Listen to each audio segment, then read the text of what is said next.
What's going on, you guys? It's your boy Patrick, aka Addicted to Combat, back for another live stream, an early Tuesday edition this week. Everything is moved up. Got some other guest spots and streams. Bellator is on Friday as well, so I'll be attending that live. It is in Chicago, but we're here to talk about UFC Vegas 75, a 14-fight card at the UFC Apex featuring the middleweights. We've got Marvin Vettori taking on Cannonier, two guys that just can't get past those top two title challenges in the division. Both guys have lost to Robert Whitaker and Adesanya, so we'll see which one is the better of the two options to potentially rematch against one of those two guys.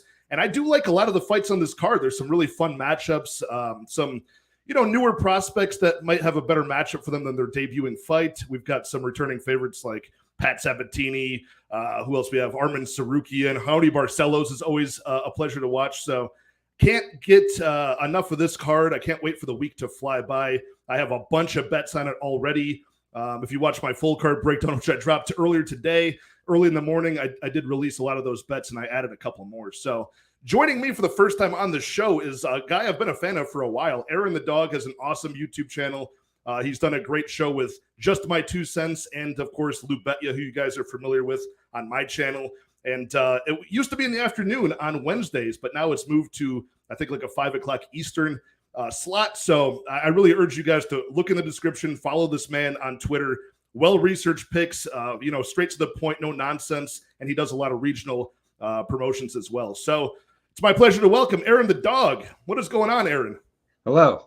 Sorry about the lack of dramatics in one of the picks, but don't let that lead one way or another. This is just one of my favorite sound bites from UFC history, from one of the few things I love about the Apex. But how you doing, Absolutely, Patrick? dude. I like the grimacing Marvin Vettori behind you right now. That's really a good way to set up this card. yeah. But I'm glad to be here, man. Absolutely, man. Dude, just to it's just since it's the first time on my channel. Just give me the quick origin story of like how you got into mixed martial arts, and then especially taking it to the next level in gambling on this crazy thing. Yeah, man. So first ever UFC MMA card was Rampage and Chuck Liddell back in the day. Very nice. Good one. I couldn't stand Chuck Liddell. I didn't even know who he was at the time, but I just seen him in a couple places. I just didn't like how he looked. I didn't like the old. How dare you? Was it the mohawk or what was it? It was the old man gut mostly, and the Japanese tattoo. White dudes with Japanese tattoos just give me a hard time.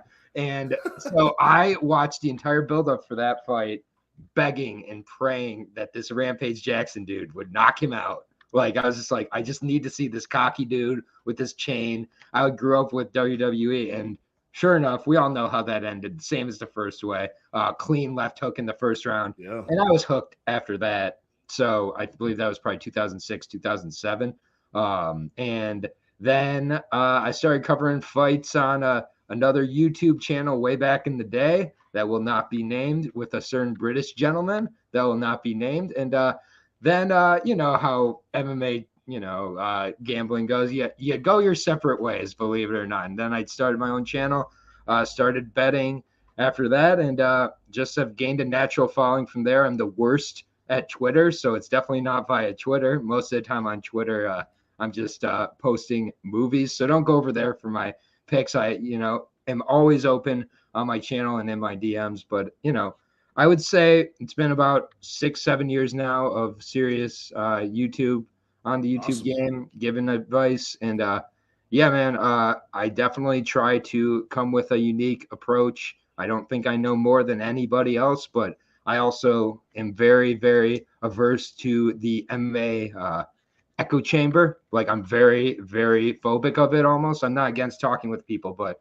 I think that too often we get that group think going, and once in a while we can cash on it, but I think you got to think for yourself in MMA. So number one thing I like to tell people who come to my channel, I'm not having you come to agree on every one of my picks. I welcome disagreements, just my 2 cents, and me disagree. And that's how I think you get the most knowledge to end up being the bookies. That's what we're trying to do. So yeah, AaronTheDog, regional MMA is honestly my love over there, man. I do the UFC because we all love the UFC, but if you really want to come to me for something, I'd be honest, if you have your UFC set up, I don't think there's a better LFA guy out there. if there's no other organization I will stand behind and say that I can cap better than others, it's LFA. The rest of them, you can take what you want. I also do Cage Warriors. I do Fury. I don't know too many other people doing these, putting in the time. So, but I really like lower regional MMA more than honestly breaking down the big leagues. The big leagues is, cherry on top a lot of times. But a card like this is why I really like it, because these cards, I think, are the level that I make the best reads on with MMA. Sometimes when I'm getting to top levels, I think I have a little harder of a time, if I'm being completely honest, and I have no problem. I agree with you there, because there's some cards where you're like, this is going to be kind of easy. We know these guys, like you get like a Dustin Poirier, a Justin Gaethje, right? And then you got all of this knowledge of these guys from watching them and handicapping their fights that might not be relevant. So it's like, where do you cut off the point? Like, do I look at their last 5 fights? And you have all this knowledge, like last week with the Neil Dariush. I think that's what did so many people in. There's all this knowledge and all this good, but it's like, I've been saying it. What was his best win? And it's just like these losses, I think, are misunderstood in MMA a lot. So it's like Charles Oliveira lost 8 months ago to the best fighter in the division. He's 33 years old and like coming into this fight where he's an underdog. Like, these just, I think sometimes recency bias and then accumulation of good results against, not as good of fighters as they're going to be fighting in that fight get people blinded. And the higher up you are, the more the more experience. And man, I'm just that is something I noticed with what you said about the regional promotions and guys with lesser records. Sometimes in the LFA, you can find that diamond in the rough. It's a little bit easier to distinguish a guy who's talented and gonna go places versus a guy who's kind of just there, right? And I would be doing it a lot more on this channel if I wasn't so busy with doing UFC content. And I want to dive into it. I want to dive into it more, but it would be like, man, I'd be breaking down like 100 fights a week if I. It's a lot of work. It takes a lot of time, but I'm telling you, there's something about the regional scene that I just can often understand when the line is lined the way due to hype and when it's lined that way due to skill almost. And you can spot these spots. I mean, LFA a little while ago, Bukauskas was fighting this really great, like 300 Muay Thai fighter. He was a plus 375 underdog against another Brazilian Muay Thai fighter who just had won a few fights in the LFA. And then Bukauskas won the fight. I bet a full unit on the plus 375. The next fight, he's a minus 275 in there. And everybody, like, all of a sudden, you just have to pay a little bit extra attention. But, the thing that's funny is you would think once these LFA guys get to the UFC, I've got them nailed. That is not true at all. Often my LFA bias I will bring up. And one thing with my breakdowns, and I'll even bring it up today if it comes up, is I will mention when I'm biased. I will mention when it's a fighter I pick against or a fighter I always pick with. I try to make those biases very clear for people of why I'm betting. I always make that clear. And, there's people I would never refer to myself as a pro MMA capper or any of that stuff. But I know the sport and I'm very open about, what I'm doing with my approach. So, I will never have a Patreon. I'll never have anything that requires money to get my knowledge because I don't think anybody's that good. So, yeah, man, that was a nice intro. And I agree with you on a lot of points. And that's why I like your content so much. It's to the point. And you do admit when you're biased towards a certain guy and you always explain your points. And I like it when you and 2 Cents disagree. It's always a good time on there. Yeah. 2 Cents is great. We'll see. I'll see him tomorrow, 5:00. Awesome, dude. So let's shout out the chat real fast. Our guy Lou Betya in the house saying 2 of my favorite hoes. Man, if I'm a hoe for Lou Betya, dude, that's the life I want to live. Anthony W in the house as well with the money bags. We got Justin Viegas in the house saying, finally a man who may be bigger than Addicted to Combat on size. Now Aaron's about to snatch your chain. Man, I already put it away, man. It's under lock and key. You don't see a chain on my neck right now with AaronTheDog in here. That's right. Sorry, Lou. We were a couple minutes off, man. You know how us girls start chatting backstage. Subhuman Gaucho in the house. What is good? And Jenna Marie, what's going on? The certified gem of MMA Twitter. Always good to see you. What's up, my guy Pat? Lost my ass and my Twitter profile last week. What? You getting canceled on the Twitters? What's going on, Jenna? Oh, just my 2 cents in the house. There he is, man. Just as I was talking about you and kind words about the show that you guys do. I'll have to get him on here at some point. Maybe a just my 2 cents face reveal, dude. Nope, never gonna happen. Never debut that on my channel. No. I don't want to see that face unless it's at my wedding. Otherwise, I do not want. I told just my 2 cents. I'll invite him to the wedding, but like I also don't want to know what he looks like till he shows up. So I don't know like how this. I'm just gonna have like some strange hillbilly just walking to my wedding. But like I have no idea. I don't want to know unless I see him in person. Oh my God, that'd be fun. We got to do that at some point, man. Justin Villegas saying he saw Tito Ortiz smash Ken Shamrock's face in, and he was sold. Yeah, I mean, and Matt Hughes. Oh yeah, lifting up Carlos Newton, amazing dude. Oh yeah, that's great. Yeah. Ken Shamrock was the first main event I saw in person. Him facing Kimo Leopoldo.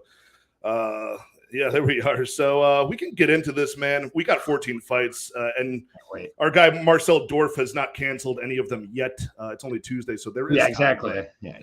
There is time. We'll be talking about 2 or 3 low-level fights. We shouldn't. Yeah, but we can kick it off right at the bottom of the prelims. We've got the heaviest fight on the entire card. This card is full of lighter weight classes.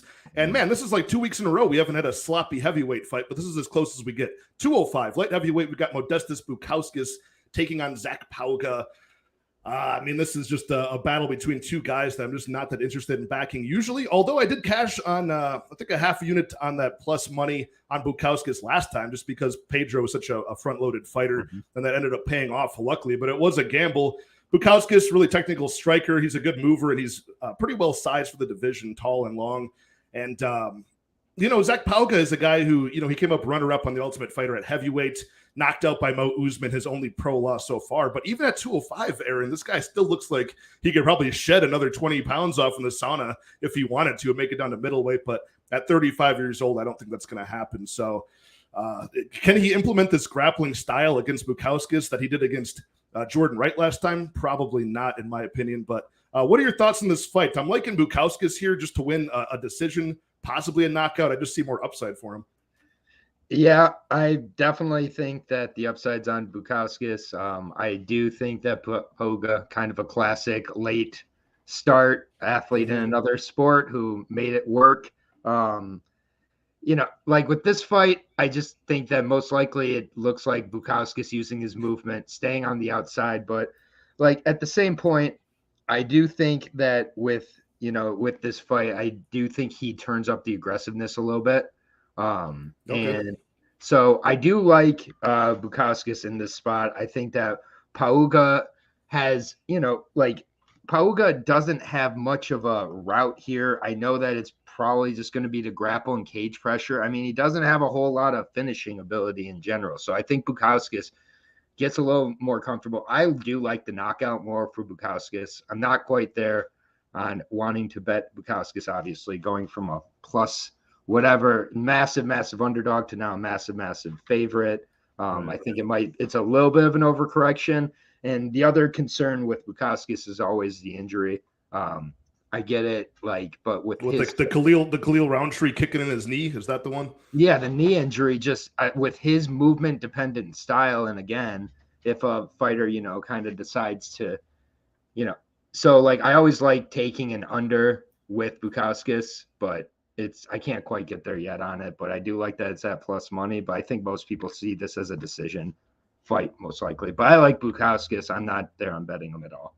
Yeah, Zach Pauga, I mean, there's that fine line at these heavyweight classes, 205 and heavyweight, where it's you want to see a guy that is not front-loaded, as a lot of these bigger guys are. You want to see them be able to go to decision. But then when it's too much, like Pauga, and you don't have any finishing potential at all, then that's also Pauga didn't even have finishing potential at heavyweight against low-level guys in LFA also. And his durability, I don't think is that great either. I've seen him on the regionals get dropped by jabs before even coming into the Ultimate Fighter. Do you remember Jonathan Patti, the guy who got yes. 11 punch comboed by Jimmy? That's who he reminds me of. Pauga's a really good Jonathan Patti.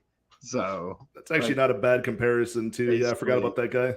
Yeah. There's some of those names where you just know them just based on which guy beat them on the Contender Series or otherwise. I mean, that was one of the worst finishes in Contender Series history, especially when it's Jamie Pickett who did it to you.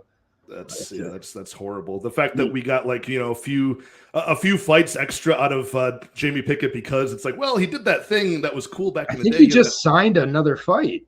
If I'm not mistaken, Jamie Pickett has another. Maybe I'm just tripping. But yeah, either way, -200 on Bukauskas is rough. Yeah, that's not a good money line. We're looking at it has climbed up a bit this week already. -195 for Bukauskas. Zach Pauga +170. Not eager to do that. I know BetOnline is one of the ones that has props out now. Bukauskas by knockout +275. Maybe we can get something. I mean, that's okay, but maybe we can get something better than that on some other books as the week goes on. But I'm glad we're on the same side for that one. That both don't have a play on that. I do have, I got 7 money lines on this card, dude. I got 4 favorites, 3 underdogs, and a couple small props so far. So I'm not sure what else I'll add to this slate, but so far I'm liking the spots, beat some line movement. We'll see, man. Last week I thought I was beating line movement. I ended up getting the worst end of the stick on a lot of it. Yeah, last week was all over the place. I had a terrible prelim and then an incredible main card. So usually the opposite of how I like to do things. Hopefully this week is kind to us. We got Ronnie Lawrence at bantamweight taking on Daniel Argueta. This is one where I think people are totally split on because you've got 2 wrestlers going at it. And, you can go a couple of different ways, Aaron. I don't know. I want to know your process when you see 2 wrestlers going at it because we got Ronnie Lawrence, who's the MMA wrestler who's had a lot of success, averaging like 7+ takedowns per 15 minutes so far in his UFC career. Daniel Argueta is actually like a D2 collegiate wrestler, but the downside of that is you can see how stocky and stiff he is. You can see that his striking is certainly basic and a work in progress. So when I see 2 wrestlers, I usually look at like who's got the better striking in case it nullifies itself, or if one guy is so dominant in the wrestling that he can control the positions. And then I also look at the cardio too. So Lawrence has that weaponized cardio. I like that aspect a lot. His striking way more dynamic than Argueta's at this point. He's got the UFC experience and coming off that Kakramanov loss last year, his money line is probably not as high as it would be if he didn't have that. Of course, it's been corrected quite a bit because he was a massive, or at least a moderate favorite over Kakramanov. I want to say it opened kind of wide and then it ended up closing when people saw the tape of Kakramanov last year. But right now we're looking at -180 for Ronnie Lawrence, +155 for Daniel Argueta. I do have a money line bet on Ronnie Lawrence at -155, just 1.55 units to win 1. I just think his weaponized cardio and better striking will be the difference in this one. But do you think Daniel Argueta is good enough at this point to like control the positions and possibly threaten with submissions here? I mean, he's definitely good enough. Argueta's really good defensively with using his wrestling. He doesn't have the offensive output mostly because he kills himself to make this weight, which is why he's had his last few fights at 145. So that's a concern for me, is him making the weight. I do think when he makes the weight, he has to sacrifice output due to that. And Ronnie Lawrence's biggest weapon is output. So it's really like for me to see a route for Argueta, he's got to hope that he's got to either hope to come out very, very strong from the get-go and be able to kind of pile on to build a lead, or he's got to hope that Lawrence's cardio is not where it's been in most of his fights. The Kakramanov fight, though, was an example of Lawrence where he came up against a better wrestler. If Argueta shows up the better wrestler, I do think this is a spot where he can have some good success. And you hear a lot with Ronnie Lawrence, he should be better, but I mean, he's only got 1 loss, so I don't know what more he really could do. This seems like a pretty tailor-made matchup for him, honestly. I think he's going to outstrike him in the volume. The cardio, I can't predict that Argueta is going to win a cardio battle. So for me, I think Argueta, he is heavy. He can get on top, and he can stay there against Lawrence. That would not surprise me. I think Lawrence's game off his back is probably non-existent. I think both these guys' games, but more often than not with the wrestler versus wrestler, it becomes a striking matchup. And neither one of these guys are like superstar strikers, but the volume goes to Lawrence significantly. I don't see takedowns on either side here, though. I wanted to get there with Daniel as a dog, but I couldn't. Lawrence, I do like him here. I have not put a bet down on him yet, but that is definitely parlayable. I did parlay Vorek last week, so take that with a grain of salt there. But the parlay game pays well, and it sometimes it doesn't. But yeah, I like Lawrence under -200, overcorrection from Kakramanov. big time. I mean, Cracker Romanov should still be in the UFC. We all understand that. And what would Cracker Romanov be aligned against Daniel Argueta? Seriously, minus 300, minus 350. At least, at least. And Lawrence was a favorite against. Lawrence is good. I think I like the bet by you there. I'm not there yet, but at the same point, this line should only be going one direction. It's the direction it's going. I don't think Argueta, like, there's always he's got decent power. He's got a decent submission game. So, but I just think that Lawrence flows better on the ground. Yeah, and there has been some spots with Argueta, like his volume's not great, his striking is sloppy, but he is aggressive and fearless. I do like that about him. Mm-hmm. So if he was against a guy with worse cardio, that would be a different story. But Ronnie Lawrence should be able to stay in the fight and stay defensive. But I saw I think he has one 5-round fight in maybe it was it the LFA or some other regional promotion? Yeah, LFA. Against Diego Silva. And he was very aggressive in that one. When he needed to pick up the pace, Diego Silva fought a great fight in that fight. Mm-hmm. The thing about that, the next fight, Diego Silva got absolutely decimated in the next fight. So we don't know how good Diego Silva really is. Right. Yeah, it was just more about the cardio and just like the fact that he'll work through it. It won't be the prettiest, but why was he at 145 again? Like that doesn't lead. He's not a big guy. He's not. That's tall. A very good point. I've forgotten about too. Twice, not just once too. He's twice at 145. So yeah, getting mopped by Damon Jackson. At least surviving those positions, but still suffering like 2 full rounds of control time. Yeah. So. Glad we're once again Jackson prices all up for the right. Yeah, I'm glad we're on the same side of the first 2 fights, man, especially the one I have money on. But we can move on to the women's flyweight bout, the only women's fight on this entire card. Teresa Bleda returning for the second time to take on Gabriela Fernandes, who's actually making her second walk as well. Both women right now dropped their debut in the UFC. Teresa Bleda beat by the surging prospect Natalia Silva, and spinning back kick to the face in round 3 as she slowed down. She was dying. Yeah, that was amazing. Actually, shout out to my guy, Danny Herc MMA. That night in November, he hit me like in the morning, like at 9 a.m. He hit me with like, dude, play round 3, Natalia Silva knockout. And I'm just Don't you love those messages? I'm like, if you hit me with the bet, I don't care what it is. I'm like, I've got the fear of missing out. I'm a degenerate. So yeah, I'm going to throw some money on that, and it cashed big time for us. I couldn't believe it. But Gabriela Fernandes, very talented Brazilian striker, very physical, good mover. I think she's one of the more talented strikers at this weight class right now. The problem is her defensive wrestling, not that great. So there's always a trade-off here. What do you like in this fight? What do you not like in this fight? I know the money line it's wide. It looks wide to me. It was minus 275. On BetOnline, it's since come down minus 240 for Teresa Bleda, plus 205 for Gabriela Fernandes. Crazy line. I don't get it. Teresa Bleda, she is an absolute beast for 3 minutes. Absolute beast. And she finishes girls in that time. Look, you can see it. She goes on to an autopilot like no other after that, and it is not good. I think she cuts a huge amount of weight to make this class, and I don't think it's great.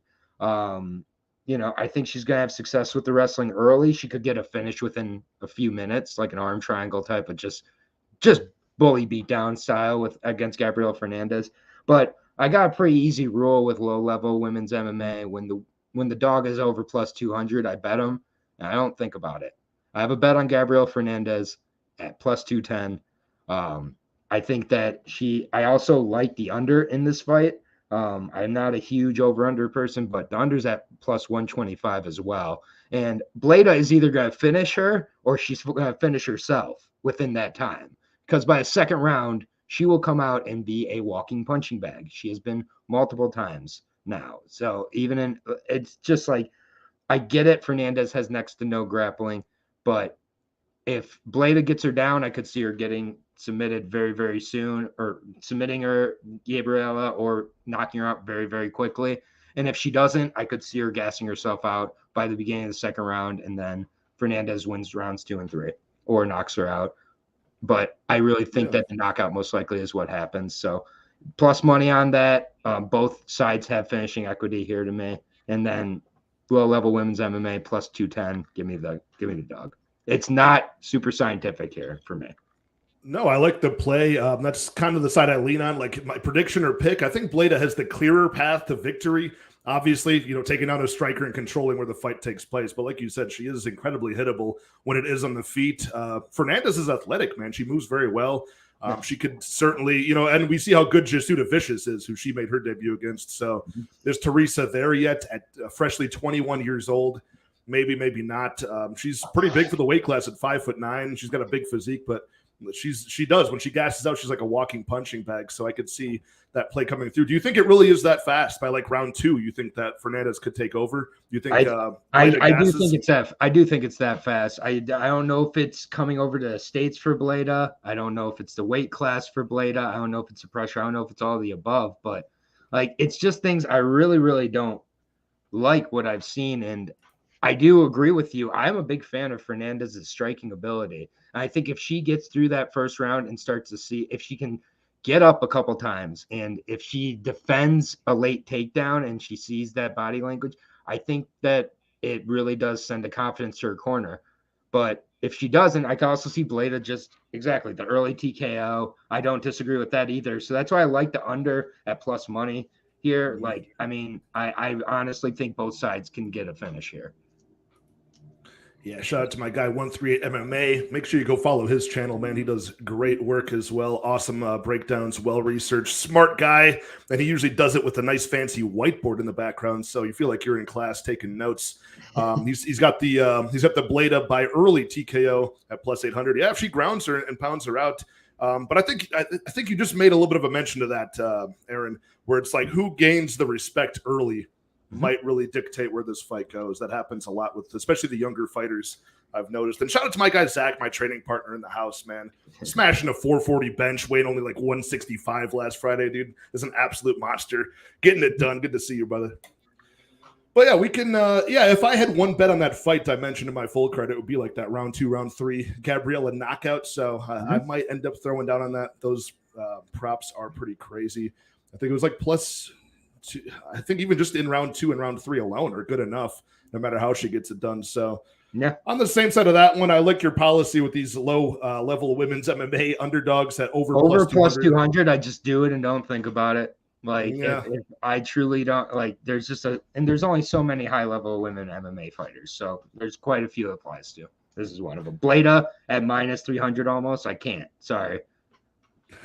I know, right? As soon as there's like one inkling of like a surging female prospect that has finishing potential, they just skyrocket the lines right away, based on their last performance. They say like, Bleda's she's got 2 knockouts, 2 submissions out of her 6 wins. All right, let's make her a massive favorite here. Miranda Maverick style, you know what I mean? So exactly. That was just too high level enough for me to ignore it there. I wish I would have gotten that last week, but shout out to all the Jazdavicius bettors.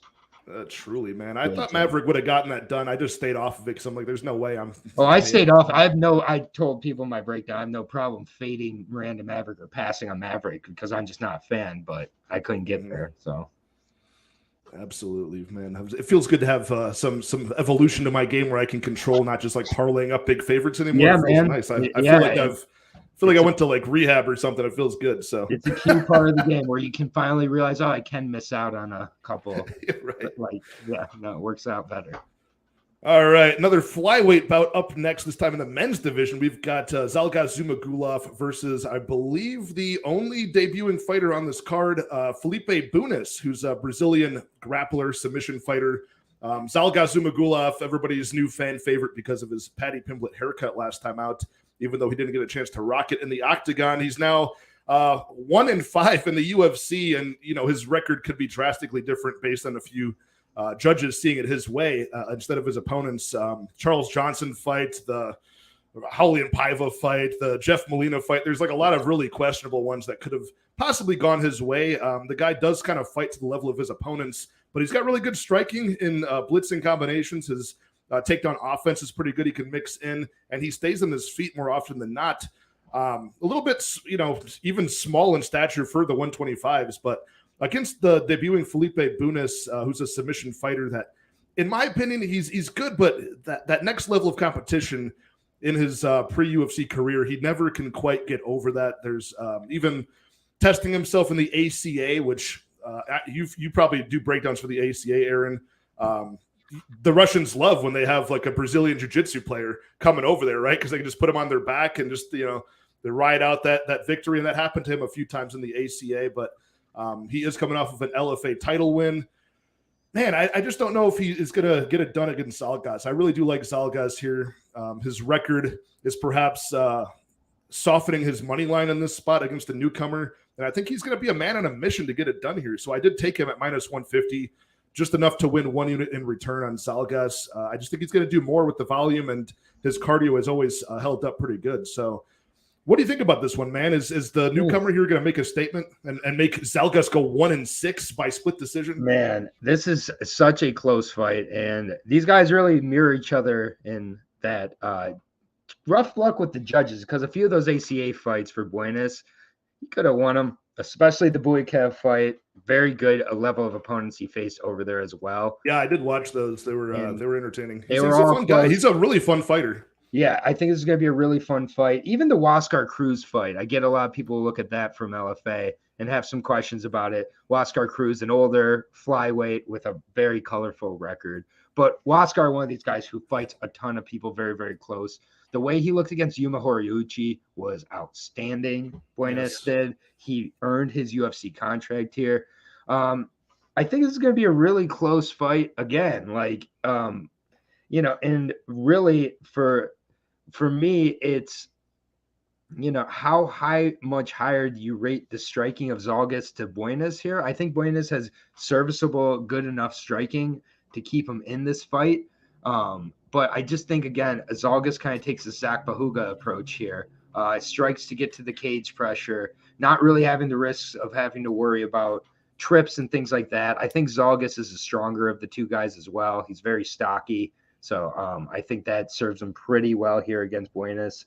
Bunes, if he could get this to the ground, if I had more confidence in it, I would feel a little bit better on him. I think this is going to be a close fight, though. I really do. Yeah, that's a good bet. Knowing Zalgas, that's a good bet.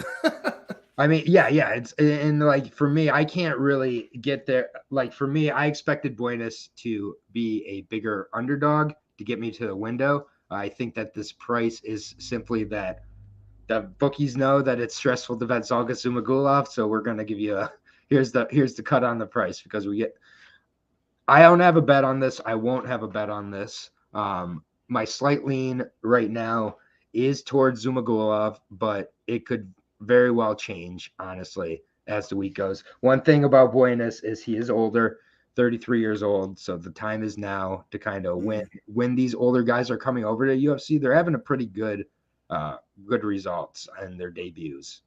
So usually kind of in the second and third fights with these mid-30s, you're seeing these kind of the reality set in. But yeah, right. And he trains with Pitbull brothers. And again, his striking has gotten better and better. And he was at Fight Ready I saw on Instagram for the remaining part of this camp since like late May. I saw a post he had just landed in Phoenix. Yeah, so. And that's a fantastic camp. I like that he's finishing up in the States and everything like that. So things like that.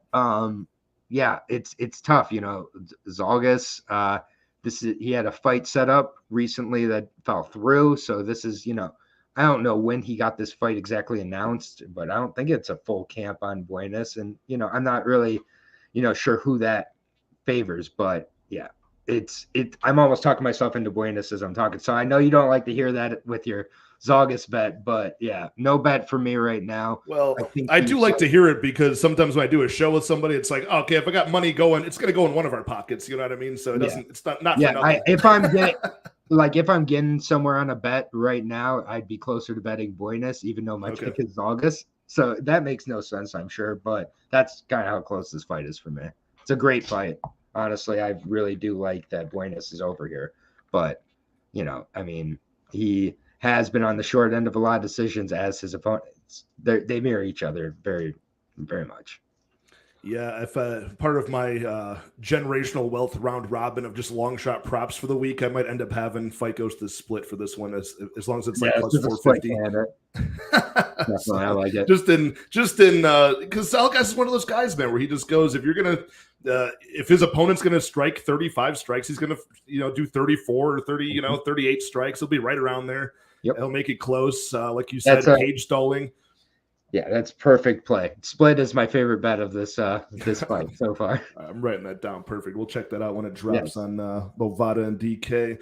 Oh, shout out to my guy Cody, Blood Money MMA Bets in the house. Getting my weekly dose of Patty the Batty. Excellent show and guest. Absolutely, man. Thank you, Aaron, for being here. And I'll be with Blood Money and Johnny K on their stream on Thursday night. I'll be crashing that one that they do together because we're all going to Bellator on like a triple date and the great city of Chicago, my backyard. So we'll be talking about not only the UFC fights, but I'll hop on there and talk Bellator, which we've got an awesome double title fight card on there. So we can move right along to...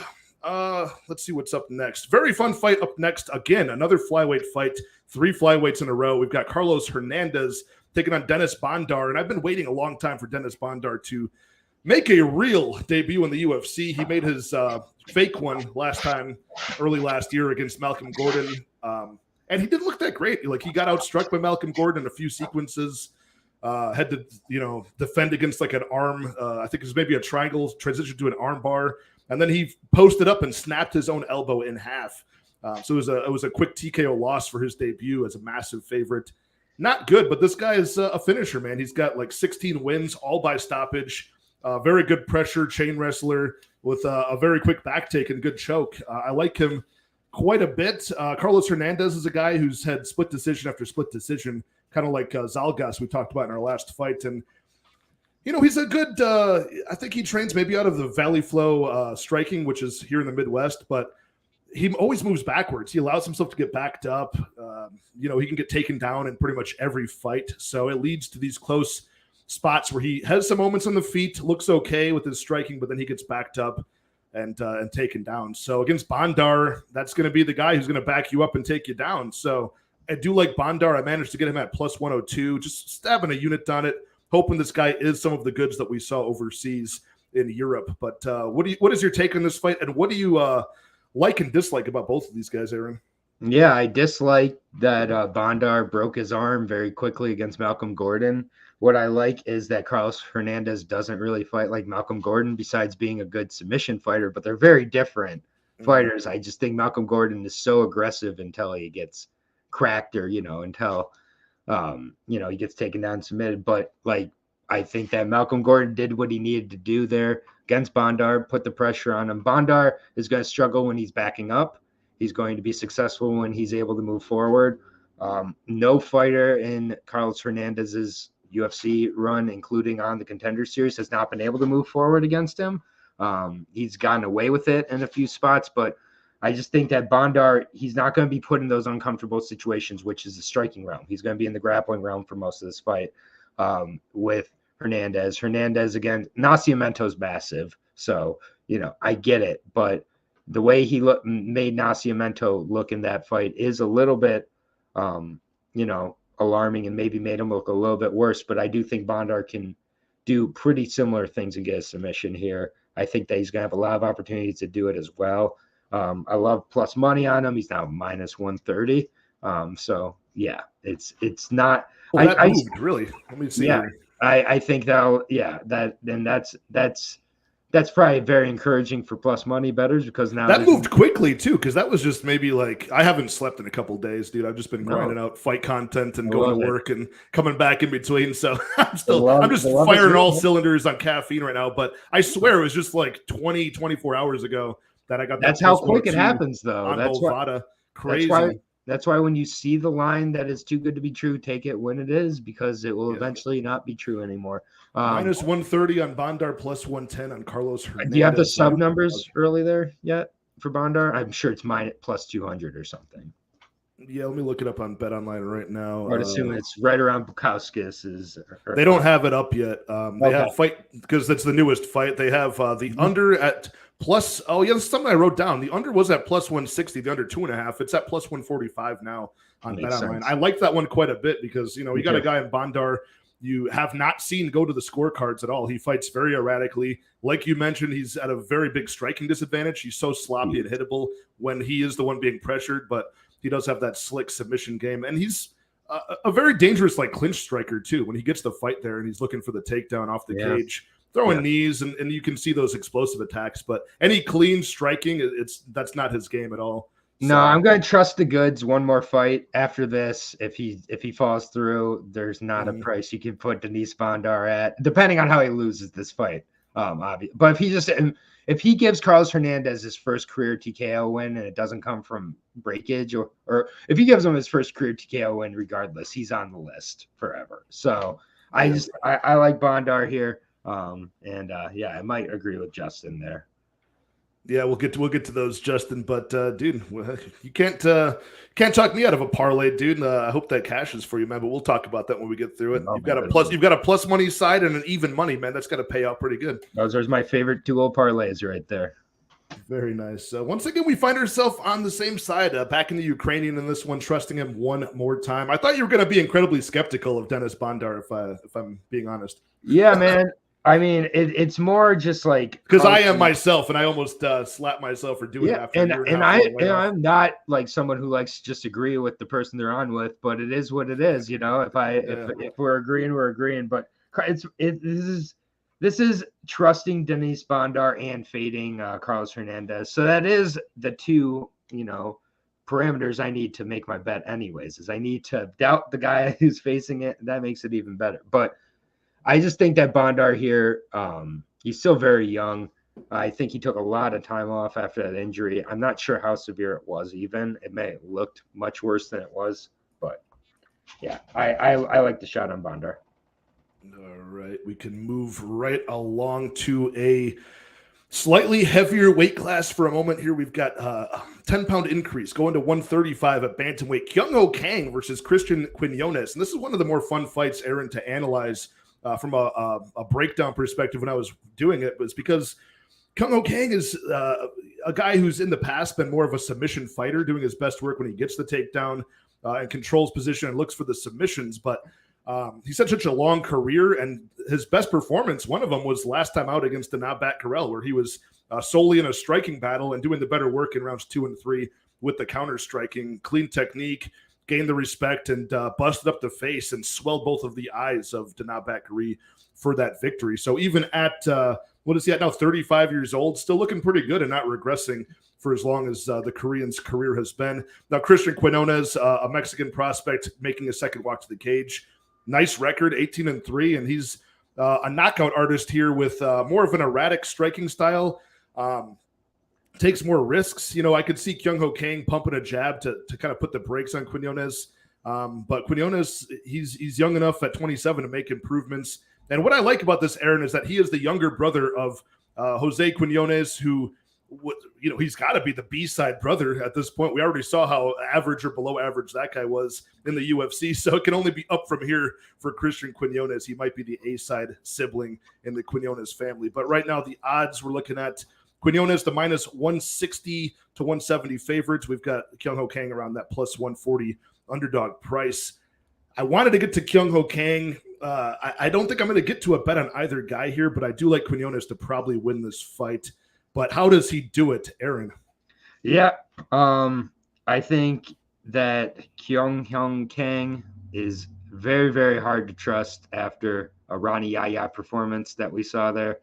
Let me be honest, that's troubling, very troubling. I went back and watched that fight today, and it's still really troubling. The thing with weren't you amazed by Ronnie Yaya though? It was amazing. Never, the man made of wood, the wooden MMA fighter. It was just the fact that the one thing he needed to avoid, he could not avoid. With Christian Quinones, he's going to be so much more aggressive. And I watched a lot of the Kang fights today, and I watched the Vettori fight as well. It was really, really close, but he's very, very crisp and technical on the striking when he does not have to think about the grappling coming into account, especially defensively. I think that really is clearly what slowed him up against Ronnie Yaya. He kept landing, and then he could not avoid getting into grappling exchanges. Quinones doesn't have that kind of approach. He doesn't have that kind of game. I think that Kang can really strike with him and frustrate him, but Duncan has notorious gas issues, like where after that first round, he's just not the same guy.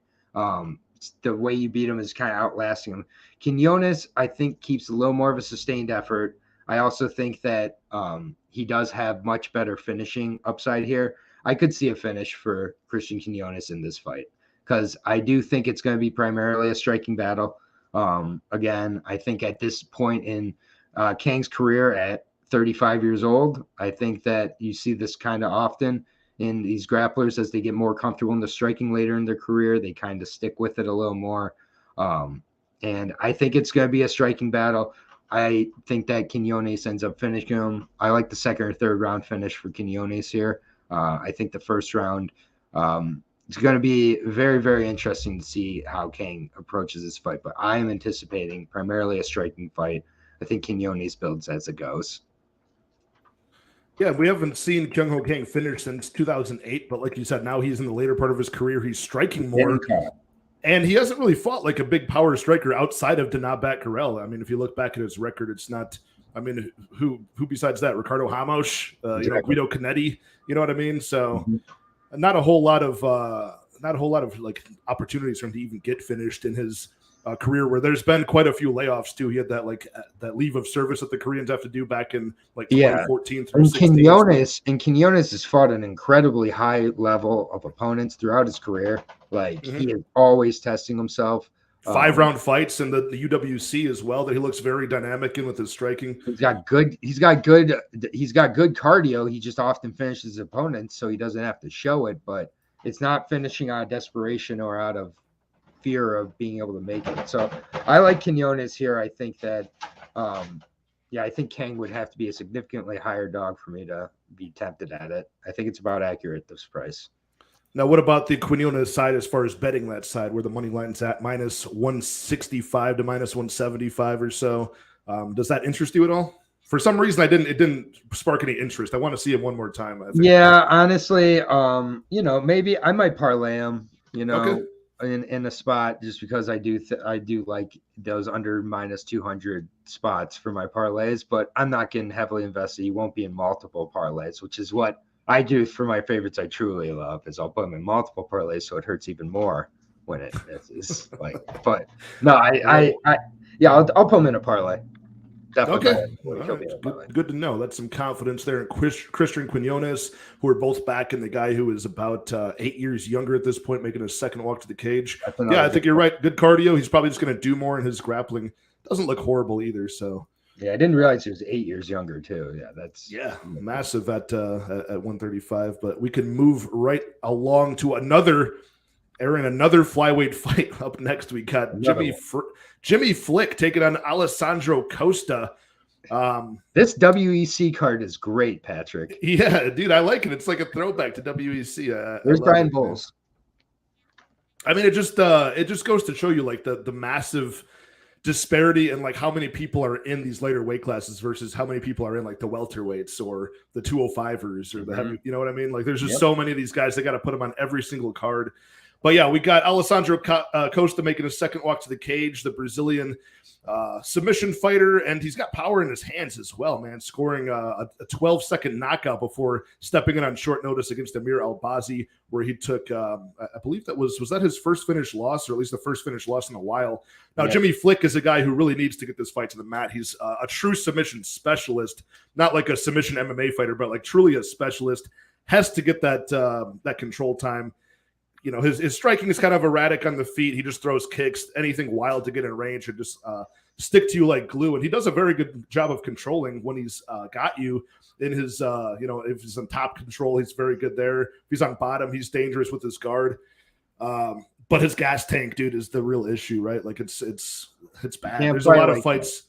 There's a lot of fights, like even pre-UFC, where you see him go out there, then round one, do his thing, go for the submission, and then round two, he's like, oh, we got to do a round two of this, and he gets knocked out instantly, So Durability issues, cardio issues, they kind of go hand in hand with Jimmy Flick. I like Costa inside the distance here as the play. How about you? Yeah, man. I mean, someone's gonna die in this flyweight fight. The violence is definitely on minus 235 under 2.5. So like, yeah, I mean, you just don't see those kind of numbers. But the way Jimmy Flick grapples, he has got to grapple until he's dead or until he kills you.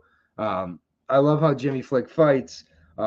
It's just that Jimmy Flick retired. He wrote a book. He came back because no one read his book. And wait, he wrote a book? I didn't even know. He wrote an autobiography, I think. Oh. That's why he retired the first time. So questionable decision-making all the way around. Autobiography. He's never left Oklahoma where he trains. Was it called My Flying Triangle? I have it downloaded on my Audible right now. So I'll let you know. But the thing with Costa is in a few of his fights, Costa kind of goes crazy, goes hog wild early for the finish, and then Costas. So I'm just saying, man, sometimes I've seen those 12-second knockouts. I've seen the submissions as well. Sometimes he kind of just runs out of gas and he's so far ahead, he just kind of makes it to the end here. And man, I know you got inside the distance on Costa. The over 2.5 at almost plus 200 at plus 195 right now. There is a world where Costa just kind of coasts at the end and Flick is on the bottom throwing up a third round triangle where it's just like nothing left in it. And so like I could see like a last minute finish type of thing out of Flick. I know now I would never bet that. I would never advise it. But like I could see him snatching up a triangle as Costa just tries to lay in the guard as time runs out. And I'm telling you, Costa, there's been a few fights where Costa's gone to a decision where he's been totally in control early. The striking's been on fire, nearly locking in submissions, and then it doesn't happen, and then the rest of the fight plays out. So that over 2.5, it covers that fluky little end that Jimmy Flick could do, and also a very likely scenario if we get to the late parts of the third round where Costa is just controlling in that guard, and Flick doesn't try to get up. Flick tries to stay in the bottom position and win from there. So he will try to do that until the fight is over. And then the fight ends, and then everybody's in the, just kind of, that fight was so, but, and then it's a decision. And you got both sides covered. If it ends up being a scramble fest, you have that covered. He was very close. Jimmy Flick was very close against Nate Smith to not getting that finish in the Contender Series after attempting 35 submissions or whatever he did. But he was going to win that fight. And let's say he just brings a pace in this fight where the striking is not a factor and it's just him grappling for 15 minutes with Costa, doesn't get the finish. I get it. Flick usually gets the finish. But I'm just saying, it's plus 200 for a flyweight fight to go 12.5 minutes. And these guys are not that good. Right. Costa's not that good, man. I'm just telling everybody right now, Costa's not this guy that he's being pointed out to be. And I get it. Jimmy Flick has plummeted at this point in the public's persona, but Jimmy Flick, yes, he's been knocked out 6 times, but at the same point, if it's a scramble fest, that's not going to, fight starts third round. Yeah, exactly. That's third round. Yeah. The alternate. Okay. Yeah. Those. So I'm just saying with this fight, I don't see the finish as guaranteed as everybody else, even when all the numbers say otherwise. So. No, that's a good word of caution. You painted a very good picture of how that could play out too. But yeah, Jimmy Flick, I mean, that is a problem sometimes you see with these jiu-jitsu guys where it's like you expect them to be finished and they keep on threatening with submissions and you got to defend that before pounding in their face and they chain another submission. Costa's already up 2 rounds to none. He doesn't have and it just keeps on every submission attempt. Just peels another minute off of the clock, and you're not getting that finish. Costa throws very heavy 1-2s, and then he doesn't really have much else behind that. So, and the power does dissipate as the fights go on, I've seen. So it's not something I'm going to go crazy on, but it is going to be a contrarian play. I'm probably going to put down a little bit of cash on. Yeah, and if you look at like how often these flyweight fights would go to the scorecards or go over 2.5, you're getting a pretty good discount. Especially when it's primarily grappling you're expecting. It's like Jimmy is going to be shooting for a takedown within 5 seconds, and Costa maybe stops it, but like I I don't know. I just don't think this could be a scramble fest. Hey, dude, you'll never talk me off of the opinion that a flyweight fight might go over. So I like the read there, and I like how you painted that picture for us. Shout out to Mushroom in the house. Say what's up, Patrick, Aaron, and the rest of my fellow fucking DJs in the chat. Go follow Mushroom, man. I'm sure he's going live breaking down these fights at some point this week. I think he does that Thursday night show. I want to say, excuse me, Mushroom, if I got that schedule wrong. My brain is all scrambled already this week. A lot of fights to go over. Justin Viegas saying much love to everybody. Much love to you, Justin. Always love having you in the chat. It's not complete without your participation. And we can move right along to, hey, you guessed it, another bantamweight fight. We got Raoni Barcelos taking on Miles Johns. I mean, it's like Raoni Barcelos is always like everybody's in love with this guy or they hate him after he screws up their parlays and their bets. It's for a guy who's lost 3 of his last 4 fights, a guy who's 36 years old at 135. He is incredibly talented. Like I put it this way, like if you were to make a creative fighter and you had unlimited attributes to give them, you give them the amazing elite jiu-jitsu, you give them a good wrestling base to use it, and a really advanced striking. If you break apart how this guy's Muay Thai is, he does a lot of really cool advanced tricks in there. Miles Johns, a wrestler by trade, more of a boxer these days than even a wrestle boxer. You don't see him taking people down that much. It's a fight where it's just hard. Like Barcelos just got sparked by Umar Nurmagomedov as expected. Not that we expected a knockout, but like he was a massive underdog. So he kind of performed up to where his money line expectation was last time. My beef with Raoni Barcelos is sometimes if he's losing a fight in a certain element, he will not pivot off of that. Like if he's getting teed off on by Victor Henry, he won't then go to his wrestling until it's too late, and then it's desperate in round 3. I don't see that happening with Miles Johns, though. I think Barcelos could strike with this guy and win. I think he could take him down and win, mix up both of those things and win this fight. And we're getting what, minus 210, minus 215 on Raoni Barcelos, and we're getting about plus 180 on Miles Johns. I mean, unless you're coming at it with the angle that Barcelos is old, which he is, he's got a durability that's fading, which we just saw him knocked out for the first time. Yeah. Like if you come at it from that angle, I could see a play on Miles Johns, but other than that, I like Barcelos here. I did bet him enough to win 1 unit in return, 2.14 units on Barcelos here. That's about as much as I'm going to do with this one. Do you think Barcelos could get a finish, or do you think he is over the hill at 36? Yeah, I don't think Barcelos is over the hill. I'm just not sure on, overall his overall MMA ability, and the shifting of the game plan is kind of troublesome. Getting to the UFC at 36, or into his 30s, he was a little late to the game as well. I mean, he has had trouble before with low volume, primarily strikers, and keeping it way too close. Timur Valiev is not good. That is a red flag. The way he made Victor Henry look, red flags. I mean, he makes a lot of these guys look the best they've ever looked. Umar Nurmagomedov looked the best he's ever looked. I mean, it's a little bit concerning, and it does seem like age is catching up to Barcelos rapidly. I don't know if the chin is gone or not, but the way Miles Johns wins this fight is by KO, I feel like. So if you're betting Miles Johns, I think you should be betting the KO, just because, he's another guy with, the gas tank that he's not going to have to be able to expose Barcelos, I think, either. I think they have a pretty similar gas tank, even though he's significantly younger. Barcelos is longer. Barcelos is better, definitely, in the grappling.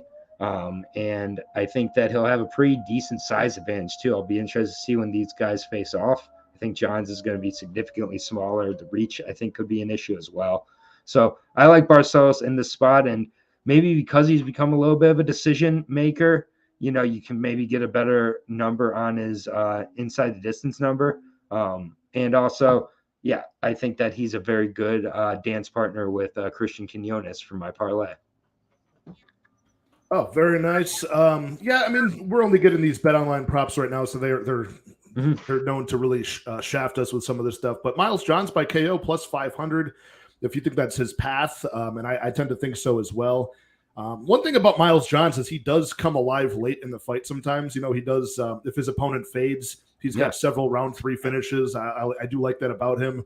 He's a crafty counter striker, which I don't think in this fight that's going to be able to come into play unless it's late, in the fight and Barcelos is slowed down. But even still, I think Barcelos is just worlds above him in every aspect of the game. So unless his chin fails him here, which is possible, I think Barcelos is a good play here. Possible. But yeah, let's see here. We've got trying to think of what else you could do on here. I mean, if you're looking at it, like you said, Barcelos inside the distance, that's where BetOnline is kind of plus 185. I feel like we could do better than that, on another sports book when they open it up. The under 2.5 is at plus 140. Nothing I really want to get involved with. It's so hard to with these because bantamweight is such a volatile division with like ending inside the distance compared to flyweight. But it's so hard to predict sometimes when these guys are going to get that knockout when they're little tiny 135ers. You know what I mean? So unless they've got like a clear history of being chinny or an explosive knockout puncher, sometimes it's hard for me to make that read. Agreed. You know what I mean by that? Yep, completely. Yeah, no, I'm not there on this one. But I do think Barcelos is better just about everywhere. All right. We can move right along. Jenna, we did not talk about Neto BJJ yet. That's in a few fights since this is a massive 14-fight card. We still have several to go, and that was the last prelim, Barcelos and Miles Johns. We now move on to the main card. And this fight I actually do like. I don't know if it's going to play out as exciting as I think it could potentially be, but something about Muslim Salikhov taking on Nicholas Dalby at welterweight. I feel like this could be a really fun fight because both guys are aged strikers, which is always potentially comical. And you know what I mean? Like both of these guys are notoriously durable, but they've both been cracked recently in the past like a couple of years. And they both attack their striking game differently. Muslim Salikhov, much more of a power striker, the king of kung fu, the king of spin, whatever you want to call this guy who's magically a Dagestani fighter who's pretty large for being a Dagestani fighter, and he's also a striker mostly, but he does have a good clinch game. He will attack a single leg and trip you and take you down. Nicholas Dalby has struggled in that realm as a karate-based fighter with really good defense, good point fighting ability. He's got finishes on his record, but never in the UFC out of like 10 fights, and they're all by decision when he wins. So, man, where the money line is at, Aaron, this is a dog that I'm taking a shot on in Nicholas Dalby. I'm not in love with Nicholas Dalby at 38 years old. Salikhov is 39 and probably 50 if you actually went to Dagestan and checked his, one of his parents' Bibles when this guy was actually born. But Nicholas Dalby, it's just this fight should be 50-50 in my eyes. Like it's point fighting versus power striking. Which guy's going to look better? I think it does go over most of the time. And if you're going to give me plus 157, where I got Nicholas Dalby for a unit, I'll take that side and just, hold my breath. So what do you think about this fight? I think it is Dalby by decision. Yep. Pretty much an echo here. I agree with the play. The echo chamber strikes again, Aaron? Yeah, what can I say? After talking about echo chamber, I like Nicholas Dalby. I like him by decision. I try to look at the fights without looking at the lines ahead of time. When I saw the line on this one, this was the most surprising line to me with how it was set up. I think it's a pick 'em all day long. I don't really understand why otherwise. I favor the point fighter over the power fighter most of the time here. I don't think Salikhov is going to become a wrestler all of a sudden for long enough for that to be a difference. I think this is mostly on the feet. I think that Dalby's, able to keep him at distance. I am nervous. It is in the apex, so it is a smaller octagon. That is huge advantage for Salikhov in this fight. So could make it closer. This is another split candidate for me as well. But it's plus 160 on, one side. Give me the plus money in a very close striking matchup where I think the volume and cardio favors Dalby. The wrestling and power favors Salikhov. But again, I think if Salikhov wrestles here, I'm very impressed because it's the right approach. I just don't see him doing it. Yeah, there's been a lot of guys that have been able to stick to Dalby like glue in the early going of the fight, but he's been facing a lot of gas bags too. Warley Alves had some control time in the clinch last time out, and then Dalby, of course, outstruck him in the remaining part of the fight. Same thing with, who am I thinking of? Claudio Enrique da Silva did the same thing, controlled Dalby early on, and then Dalby power breathed his way out of that and came alive in rounds 2 and 3. He's just been fighting 40-year-olds for like the last 3 years. Tim Means, same thing. Tim Means actually won the fight with that same sort of just heavy clinch offense. Even if you go back to Ross Houston on the Cage Warriors days, which is on Fight Pass, it's a super bloody fight, and it was stopped in the middle because they had like a laminated mat, so there was so much blood that it turned into a slip and slide. Oh, I remember that. I researched that the last time Dalby fought back in January. But Houston was dominating him in the grappling in that fight again. So Salikhov becomes a D1 wrestler, and now the minus 190 makes sense. If he just the king of kung fu just needs to be the king of wrestling.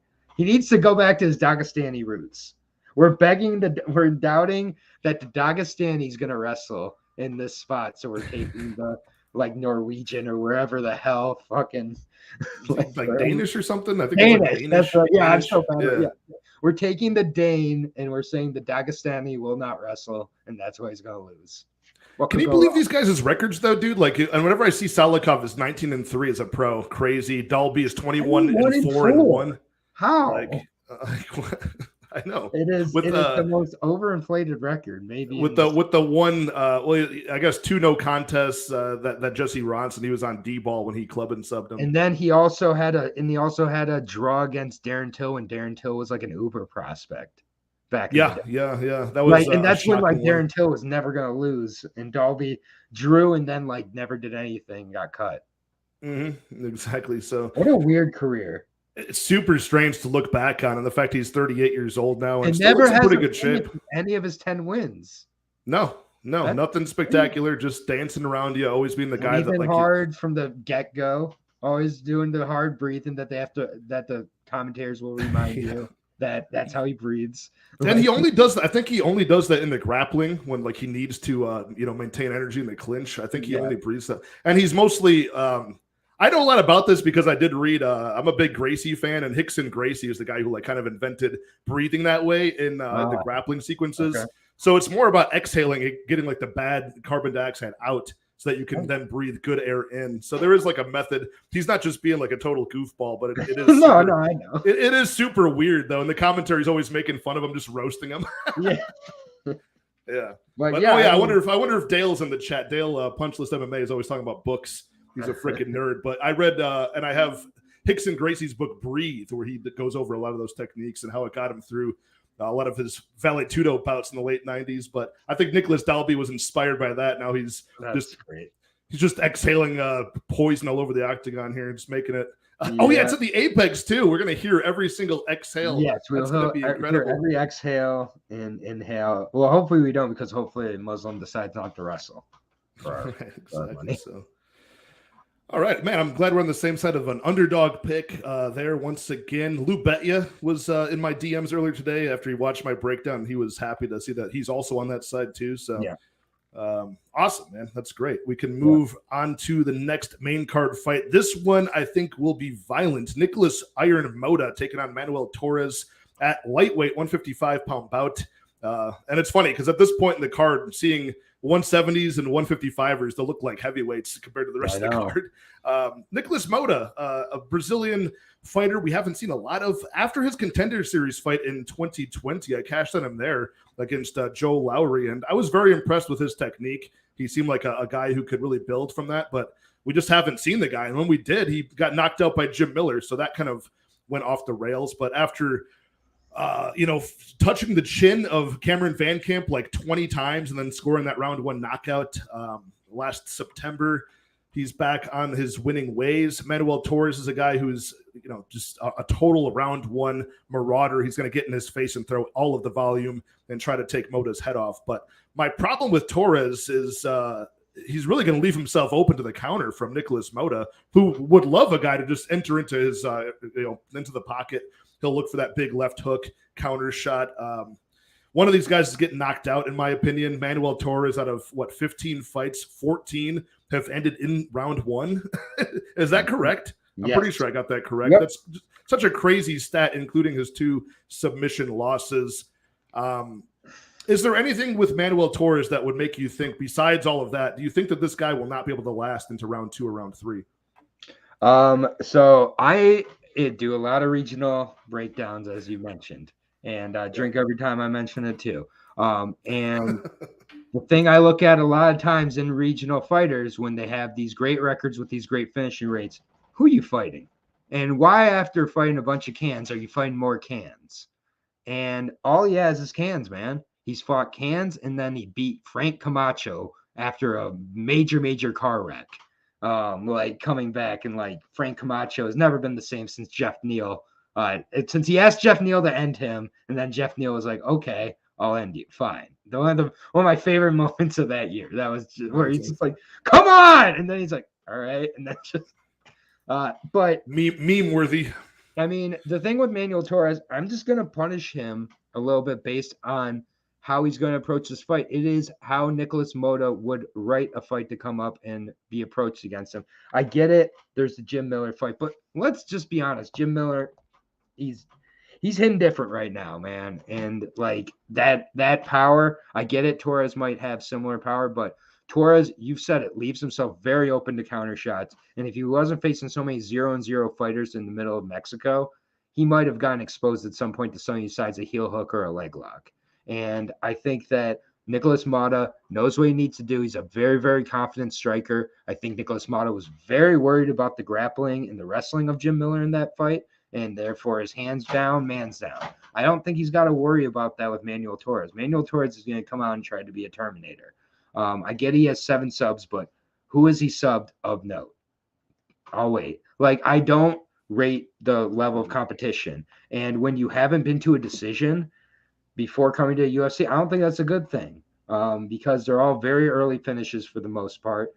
In fact, all of them are early finishes. So it's just one of these things that until you show me, I'm gonna doubt it here. And I think Nicholas Motta has gotten a little bit buried for that Jim Miller fight. I really do. I think that he's going to fight this fight in his range. If this is fought in a phone booth, Nicholas Motta is knocking him out, in my opinion. So I like Nicholas Motta KO. I think the KO on either side is very, very good play. Choose your side and just call it a day. I don't think there's a point in thinking this is going to go to a decision. I really don't, because these guys aren't going to grapple, man. These guys are going to throw and throw hard from the jump. I think it ends in round 1. For one of them. Yeah, I mean, we're on the same side of how this could potentially play out. I'm taking Manuel Torres as a pick. I think there is something to this guy's ability to, or willingness to just be the aggressor and throw a lot more. I think he'll have a lot more chances to, because Nicholas Motta, he's the one who's been cracked and actually knocked out before in a couple of occasions. Very true. But it's one of those spots where I'm not so sold on the record of Manuel Torres. I'm not so sold on his ability to be defensively reliable here, that because I could easily see Nicholas Motta going in there. I think this money line should be closer to 50-50 if we're looking at it. You know what I mean? So in that case, I do think the value falls on Motta. I like your knockout prop from him for sure. Yeah. Plus 200 at Bet Online. That wasn't something I really wanted to get behind. But the under 1.5 at minus 135 could be a move. The under 2.5, whenever they release that on like an alternate book, that could be like a parlay piece, in my opinion, or something you could use if it's not a crazy price. If it's not like a minus 500, you know what I mean? So it's just Motta. He's so low volume. Like he really wants a fight like this. This is more of a fight that he would want. Yes, a guy who's going to push all the action, do all the work, closing the range, and then he just and gets not to make swing him think the about hook. the wrestling. Right. So yeah, now I'm even more talking to you. I'm even more thinking about that possibility of Motta. So we're on the opposite side of the pick, but I mean, we both know that somebody's going to get put out in this fight. So violence away at 155. Yep. What are we talking about? Oh, Jenna Marie liking this for DraftKings either way. Oh, Aaron, do you do any DraftKings stuff? I'm not big on DraftKings myself, but I've started to dabble in it. Honestly, I just moved to Pennsylvania where DraftKings is available. So that's why I used to have Lou cover that on the show, because I haven't a lot, but okay.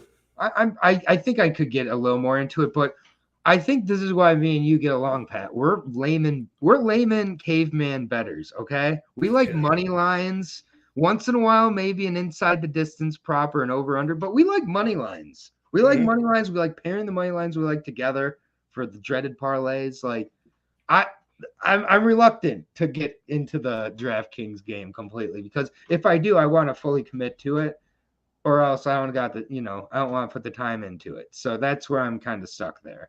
So yeah, I just throw like a few bucks on it, a few shekels on it, if you will, from time to time. Recently, that I've learned what it is. Monk explained. I had Monk on my show like a few months ago, and he actually had to explain. I was like, please explain it to me and the viewers. Like I am 5 years old because I basically am, and it's new to me. I'm a caveman, just like you mentioned. So it is a good way to like back up your. Like if things go wrong, like last week, I was big on Dvorak, so I put Steve Erceg in one of the DraftKings lineup, and it paid out. The little insurance policy. Yeah. So exactly, but yeah, Justin saying you should go through some regional tape for NFL. That way you know what to bet on. You do any other sports betting besides MMA? I mean, I definitely do. MMA is the primary, but I'm also a big baseball, big basketball better as well. So shout out to my boy Brandon Bishop. Him and I work together. He's been my buddy since high school. Dude, super into the game. I have no problem trusting my experts with my other sports. So there's no one who I trust as much with MMA as myself, but there's a lot of people I trust with other sports more than myself. So, I mean, like, there's a lot of good options. And then obviously Lou and Gordo I listen to for DraftKings advice for if I ever do start it. Like I still listen to it, but I never say never. Yeah, it's fun when you get into it. Like Jen is saying, she's really big into DraftKings. It's fun, and like I said, I just use this sort of a backup sometimes to. I'll have a lineup that I think will cash, and I'll have a few where it's like this is the safety, this is the insurance in case all of my bets go wrong. Oh my god, we all have those weeks. We all exactly. What's up to Dev the Dude MMA Jesus in the house? What is going on, brother? Hitting us with the prayers. Thank you for blessing us. Throw some of your locks down in the chat, Dev. I always got to know what bets of mine are going to cash and which ones are not. Right. This guy, I think I saw this guy hit like a massive, like a 10 to 12 leg parlay last week. Well, I guess it couldn't have been a 12 leg, but it was like a 10 or 11 leg parlay last week. He went crazy with like overs, unders, and money lines. I think there were some underdogs in there. That must have never listen to anybody about what not to do. Do your own thing. Yeah, Dev is probably checking in from like the Four Seasons right now, man. Just getting getting massaged by beautiful women. Yeah, the banana leaf treatment. Absolutely, dude. You know what it's about. Well, we move to the featherweight division up next. Pat Sabatini returns to take on Lucas Almeida, a classic grappler versus striker matchup here. Although Lucas Almeida, the Brazilian kickboxer, he does have a BJJ black belt. And we've seen a couple of subs from him, but more submission defense than offense. Pat Sabatini coming off of his first UFC loss. This guy got sparked in what was supposed to be a fun grappler's delight against Damon Jackson last September. Jackson went in there and I think like front kicked him and then ground and pounded him within like a minute and 9 seconds of round number 1 to pull off that upset. So Pat's coming off of that. I do like the guy's skill set. I'm gonna leave this matchup for you to break down because my take in this fight, my bet on this fight is on Lucas Almeida, and it's no more than just a hunch that I think Sabatini's got some durability issues. And I had one of those visions. The way that you had that vision in the Alessandro Costa, Jimmy Flick fight, I had a vision that Lucas Almeida at some point in round 1 or round 2 is going to counter the takedown threat of Sabatini and land something big and knock him out. So at plus 160, I did put just 0.75 units on Almeida. I might follow that up with like a quarter unit on his knockout prop when I can find a good price on it. But I understand that Pat Sabatini certainly has all of the skills to just ground this fight with his wrestling and potentially lock up a sub here. What's your take on this fight, man? Break it down for us. I mean, it is as simple as the no grappling versus the no chin question here, man. It really is. Nice job, Devin Dude. $10 to 8K. You gotta love those parlays when they hit, dude. He made it on the MMA Hour. I gotta watch the replay on that. Dev, congratulations, brother. Yeah. But yeah, I mean, Lucas Almeida, if there is a guy who fights for your money on this card, it is Lucas Almeida. I don't know where these odds came from, man. This is absolutely Lucas Almeida's fight for me. For many, many reasons. I think. Are we matching up on another dog here? Are you kidding me? 100%. I bet this already at plus 165. I love it. I do think he can fight it out to the decision for sure. But I think he also catches Pat Sabatini. Damon Jackson had just lost his brother or something like right before the fight. I mean, he was fighting on God on that fight. So like that's rough, but the damage already comes in. Yeah, it's all about if Sabatini's takedowns take place against the cage where Almeida is able to get up and tire him out or not. Sabatini is going to get Almeida down. And it's just, can he get him down in each of the 3 rounds or get the finish? Sabatini's got 6 submission skills as well. But I'm telling you, man, Almeida is very well-rounded. He has been in there with some very good submission guys himself.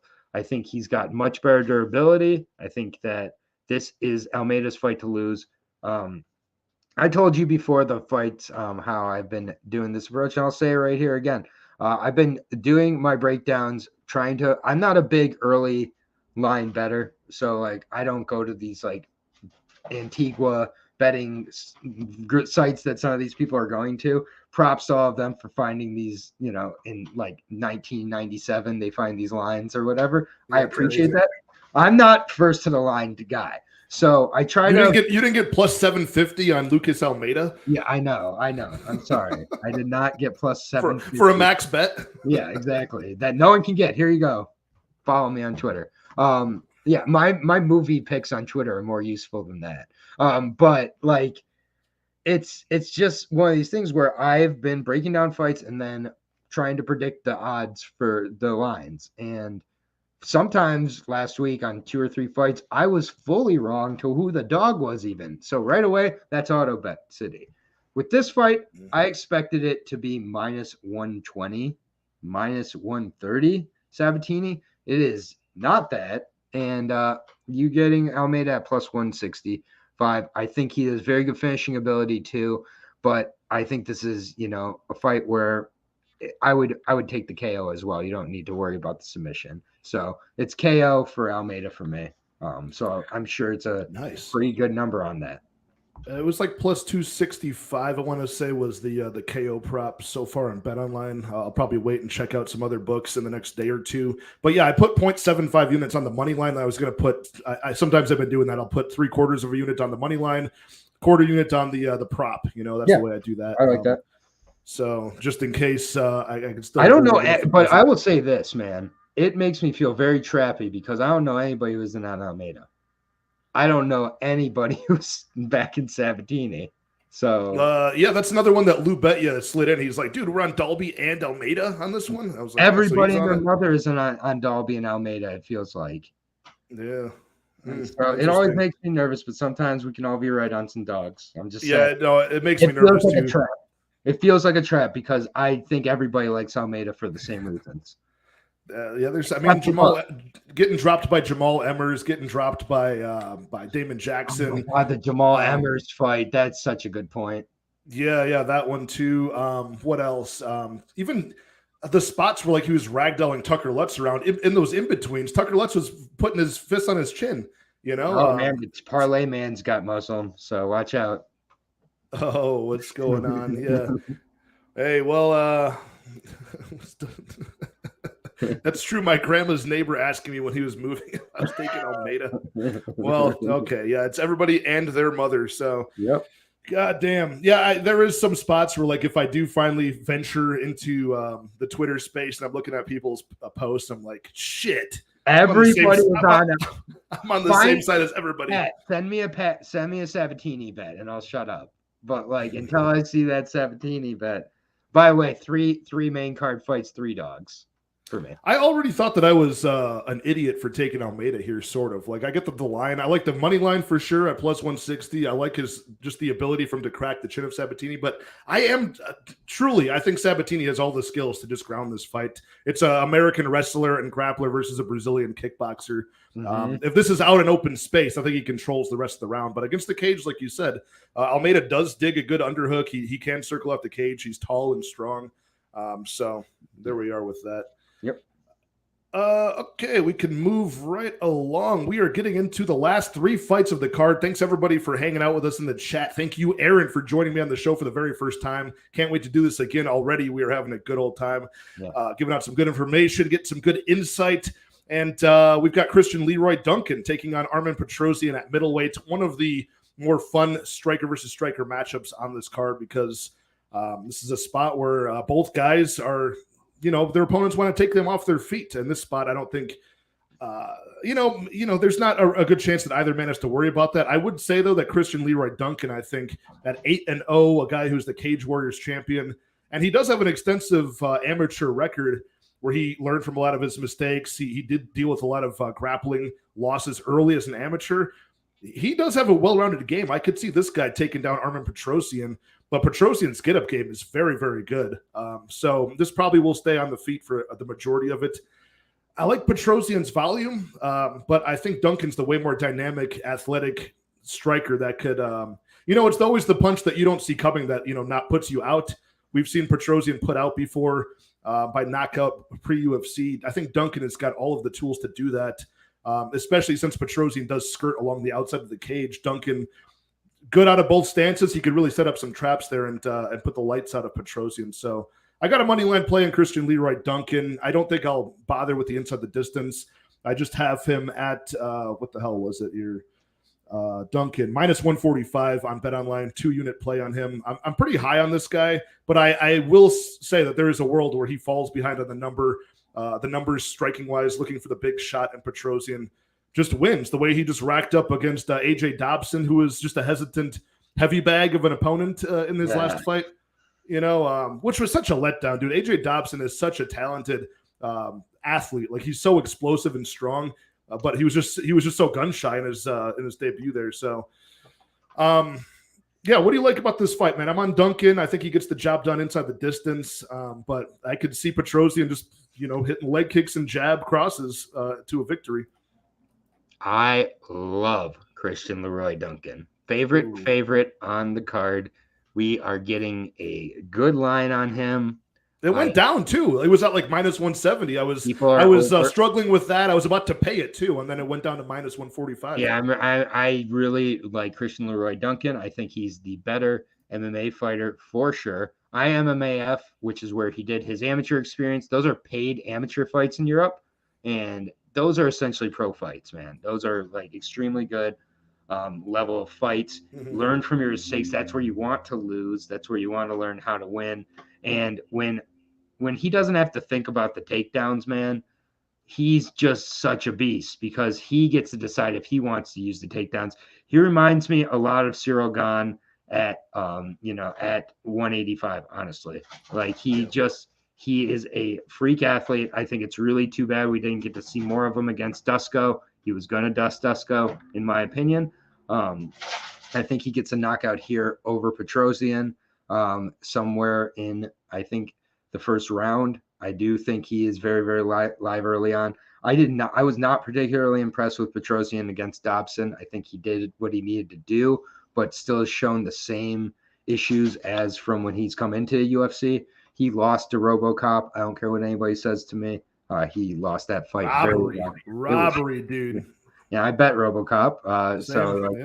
And it was just like one of these spots where I do believe that Christian Leroy Duncan has him outmatched.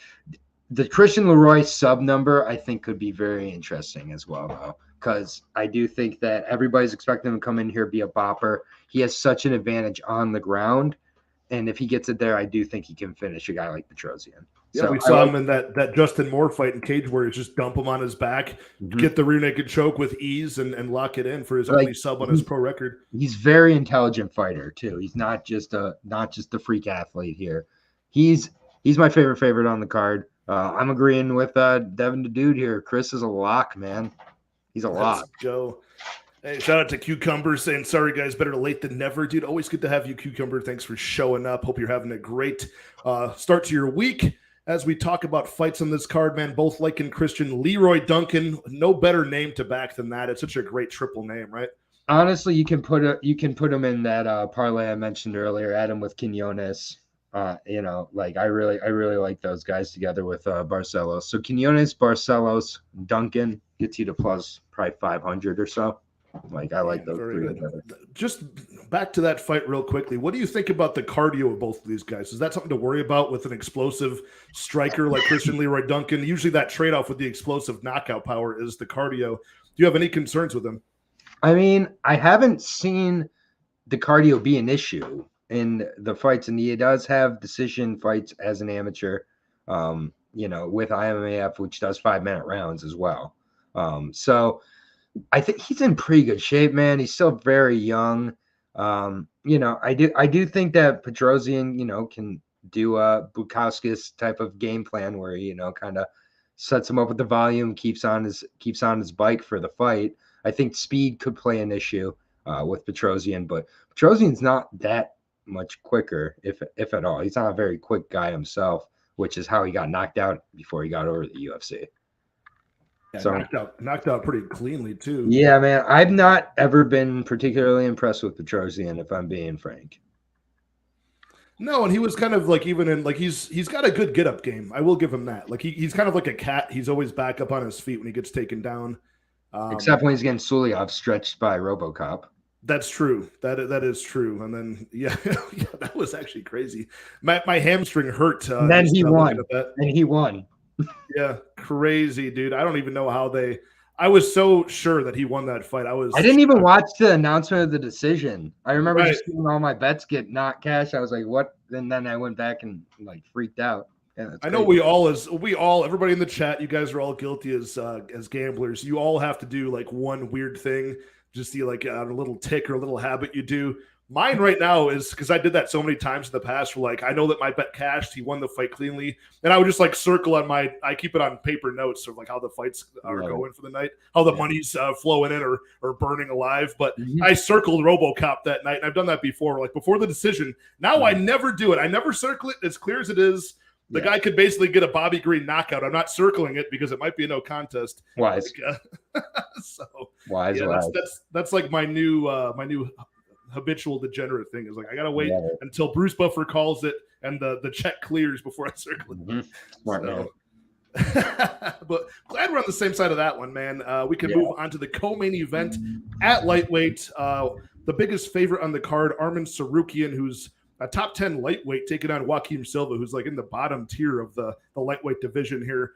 Semi-short notice bout. I know Tsarukyan has been linked to that fight with Renato Moicano for some time. That just is not going to come to fruition. So they're keeping him, keeping the coals burning on Arman Tsarukyan's momentum here.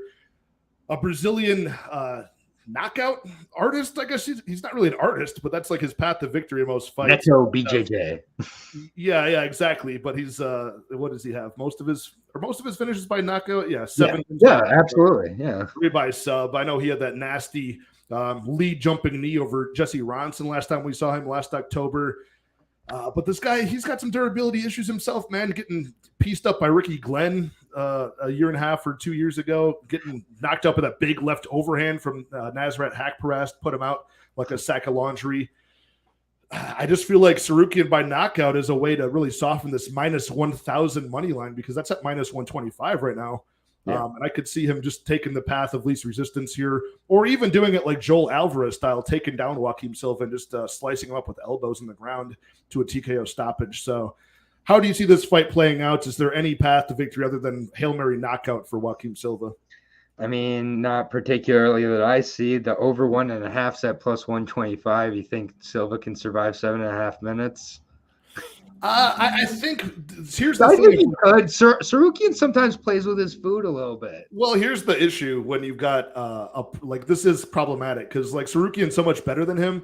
But like if I was Tsarukyan, I would be so careful to not be totally aggressive and leave myself open to getting embarrassed here. 7.5 minutes isn't that long for a grappler who's gone to distance against guys he's way better than before. But you know what I mean? Like, you're not going to bum rush him and like treat him like he is the rank that he is, right? You're not gonna go out there and like flying knee this guy George Masvidal. You want to play it like, all right, let me get my let me warm up, get the timing, make sure nothing stupid happens. Survives to a decision where there's not a 10-8 round, he's won. You know, I don't know, man. Like, this is, I just like the over 1.5 is plus 125. I don't think there's anything to really look at though. Like, I don't trust Tsarukyan's killer instinct enough. I think sometimes he's a little bit of just like an overall dominant technician, a la Khabib. Khabib had some decisions in his career along the way where it's like, what, you didn't finish Gleison Tibau, you didn't like, I don't know, man. It's just when it gets to these odds, like, what am I gonna do? Like, I think it might be, what if it's like a Christos Giagos or like Joel Alvarez? Did that go over? I think that ended in round 2 pretty early. Yep. He was a bloody mess in that fight, though. That did probably this is not a fight I'm looking to get my dollars involved with at all. If I'm being honest, I think Tsarukyan wins somehow, some way. But watch him get a submission when whatever you bet, he'll get the other. Absolutely. But they're making you choose, dude. They're going to make you choose on a minus 1,000 favorite because I think the inside the distance would then be like minus 300 or so. Let's see what this is. Inside the distance, minus 265 for Tsarukyan. A little bit too much for me there. So they want you to pick a side on submission at plus 325 or TKO at minus 125. I think it is that minus 125. I'm probably going to take that, to be honest. I'll gamble. I played it safe so far. I think I might put like a unit. All right, you gamble for us. I can't get there. I have to love a prop so much for it to be minus and me take. Like I have to. To literally have the sports almanac and be like, okay, this is what happened. Like, so props to you, Patrick. I hope you catch it. I can't. You're right. I can't get there.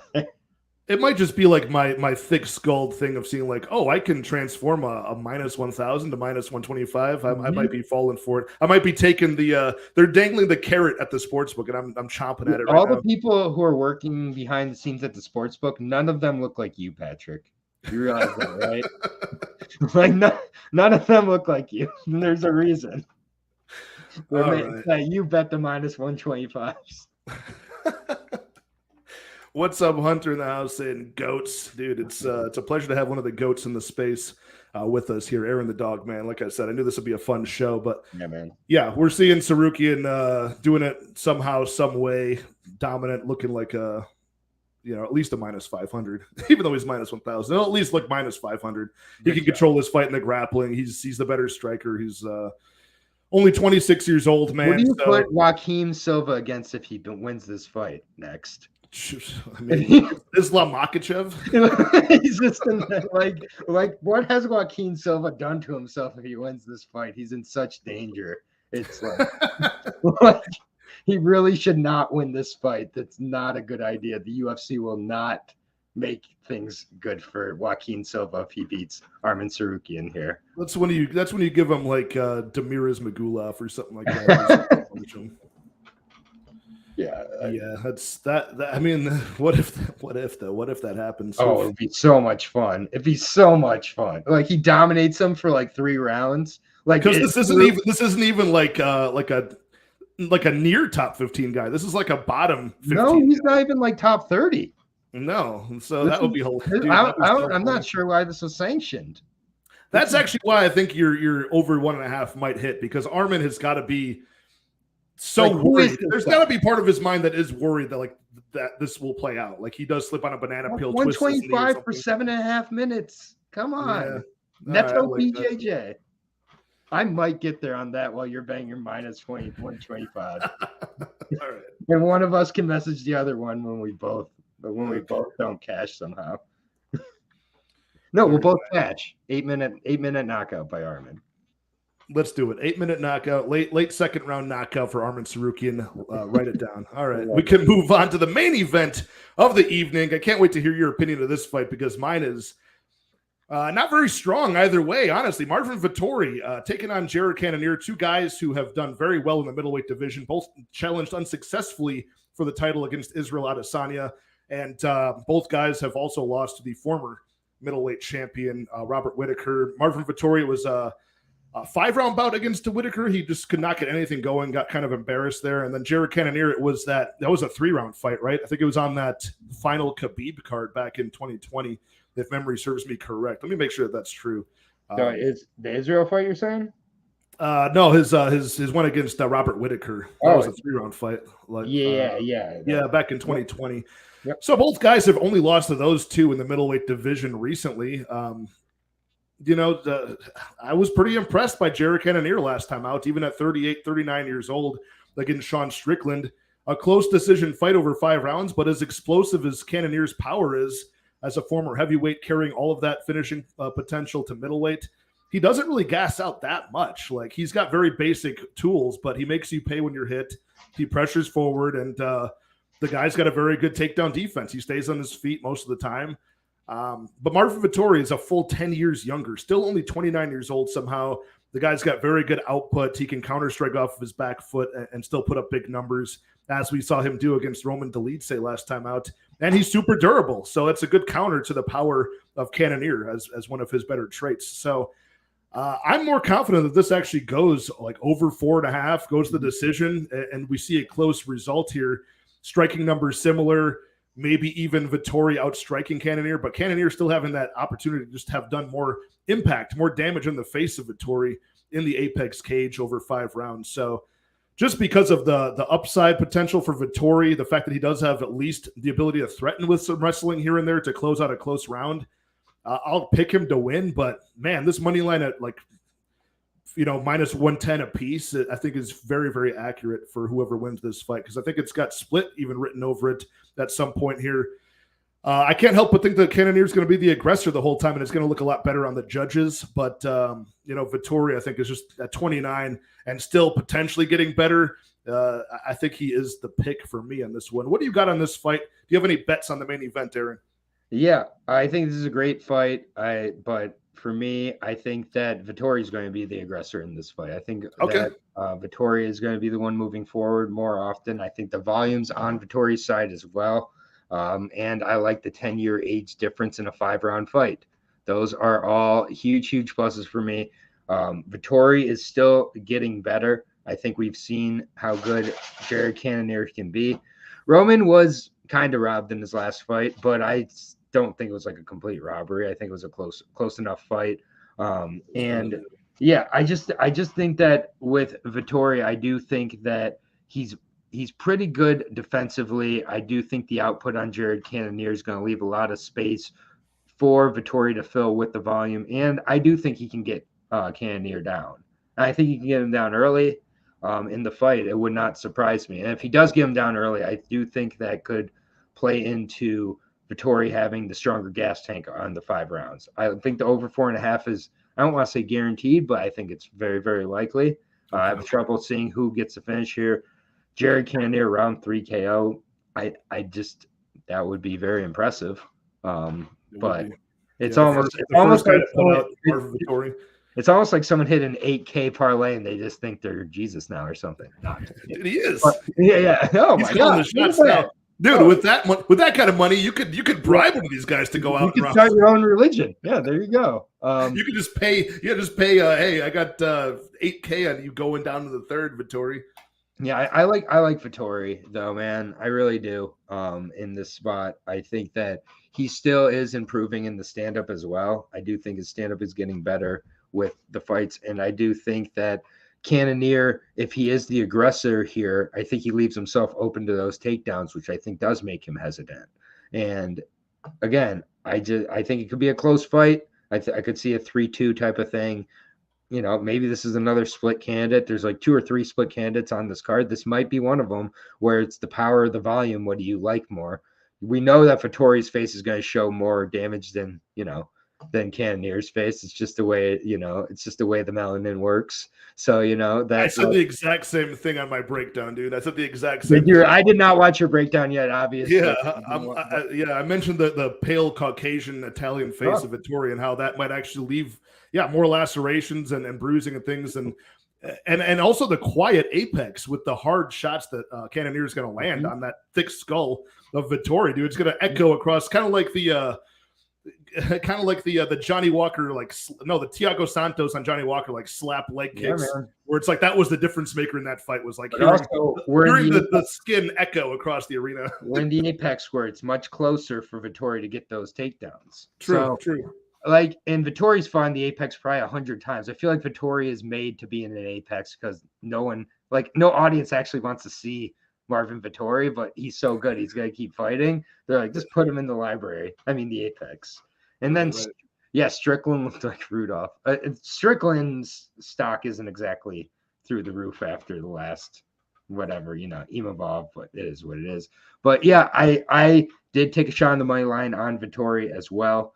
And I do think decision Vettori is a very good play.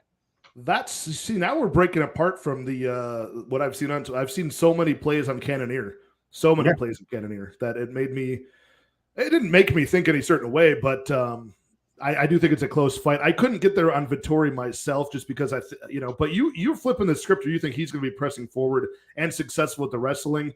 Yes. I think it's going to be a struggle for him, but if anybody's going to mix it up, it certainly is him. That we mentioned the decade youth advantage. There's more upside, more fights to be had at this weight class for, and he's got to be getting better. And he's getting better. That's the other key part is Vettori, 5 years ago when the wrestling failed, he's not winning a fight. Now, if the wrestling fails, he can still win the fight.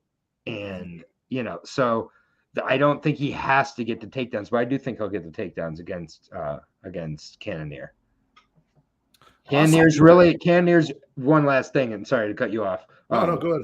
Yeah, Cannonier seems to really be slimming down a lot more towards the end of his career too, and I'm not sure if that's more for the speed and the cardio or what, but I'm not sure if that power is at the level it once was because of how he's kind of changed his diet and his overall, body to add longevity to the end of his career. So just kind of interesting things. And Cannonier is what, 38? 39 years old. And 10-year difference. That's right. Yeah. That's 39 to 29.